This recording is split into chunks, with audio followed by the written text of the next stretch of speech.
আসসালামু আলাইকুম, hello guys, সকলে কেমন আছো? আশা করি সকলে ভালো আছো। Welcome back to my new another blog video. আজ আমি হুজাইফা ভাইকে সাথে নিয়ে লেবুখালী যাচ্ছি, কারণ সুন্দরবন থেকে একজন খাঁটি মতো নিয়ে আসছে লেবুখালী পর্যন্ত। লেবুখালী নদী পার হয়ে দুলদুলি যাবো, সেই জন্য ঘাটে দাঁড়িয়েছিলাম। তখন দেখি কিছু লোক স্পিড বোর্ড নিয়ে যাচ্ছে। তারপরে বোর্ড আসতেই আমরা বোর্ডে উঠে গেলাম। কিছুক্ষণের মধ্যে আমরা দুলদুলি চলে আসলাম।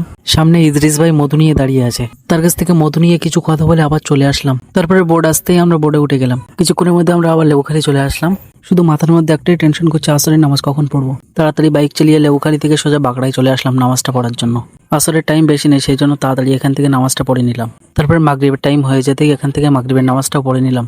তারপরে মাগরিবের নামাজ পড়ে আবার বাড়ির দিকে রওনা দিলাম। তারপরে হুজাইফা ভাই বলছে কিছু জিনিসপত্র নেওয়ার প্রয়োজন ছিল। তারপরে কাটাখালী চলে আসলাম, কাটাখালী থেকে যা যা লাগবে সেগুলো নিয়ে নেব।